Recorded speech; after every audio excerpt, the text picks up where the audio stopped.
Ganda? Oh, ang ganda ni T-Rex. Oh. Ganda rin. Pero may stock ka ba nito? Malaki pa, sige.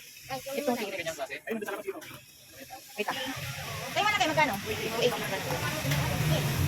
Hey, it's me.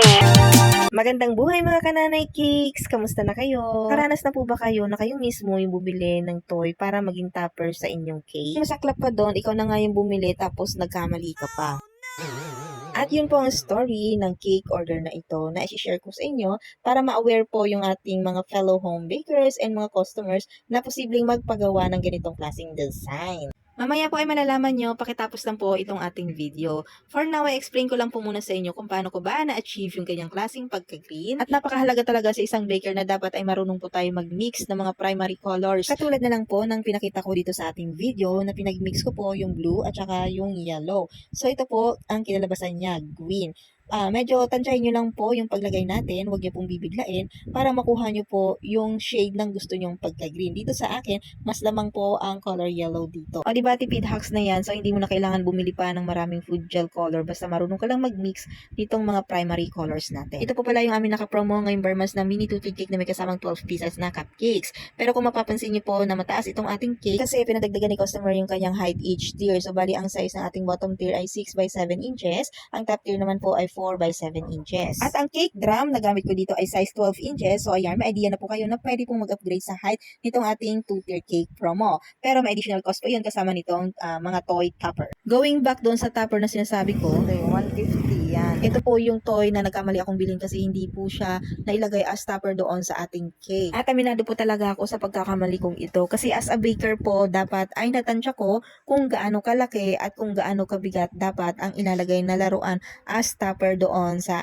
ating mga cake. At nalungkot talaga ako sa part na yan at nag-struggle talaga ako ng bonggang-bongga kasi kahit na nilagyan ko na ng support na stick, lahat ng toy topper na yan ay hindi po talaga kayang i-hold ng soft icing cake yung bigat nitong mga toy topper na to kasi made in rubber pala siya tapos malaki pa so may kabigatan siya. Ewan ko ba't hindi ko siya natansya, siguro masyado akong na-overwhelm doon sa ganda ng mga toy na yan. At ito po pala dapat ang tamang size ng toy na dapat ilalagay ko doon sa ating cake. Kasi nga, lightweight lang ito at saka maliit. So, yan pala dapat. Hindi ko alam talaga bakit parang moment na naman ako at that time. Pero yung dalawang dinosaur naman po na malaki dyan sa harap ay request po talaga ni client na dyan ilagay. Kaya idinikit ko po yan gamit ang glue gun. Tapos, itong kulay blue na dino at saka yung orange ay dinagdag ko na lang din po idikit dyan sa board kasi nga hindi siya malagay doon sa ating cake para maging topper dahil nga masyado siyang malaki at mabigat. So kapag nilagay ko kasi ito, pinilit kong ilagay ay nasisira po talaga itong ating cake. Dumudulas siya, bumabagsak. So ang ending, lalo akong natagalan dito sa cake na to kasi nga inayos ko pa siya yung mga nadot-dot kong icing dyan. Kasi soft icing lang to, di ba? Alam nyo naman yan, pag soft icing, mahawakan mo na ng konti yan, sira agad. Normally po, kapag may order akong 2-third cake, kung kinabukasan pa yung pick up, ay gabi pa lang ginagawa ko na siya in advance. Kasi po, para mag-set sana yung icing. Kaso hindi ko siya nagawa ng advance dahil nga po may mga kasabay din itong mga customized cakes. So, dahil 2-tiered siya at mataas pa ay hindi po kasya doon sa akin fridge. Kaya umaga ko na ito ginawa and then inassemble ko ng mga 12 p.m. Yan. Tapos, shout out syempre sa ating suki, si Ma'am Clarissa Hernandez and Zach na laging umuorder dito sa EDH.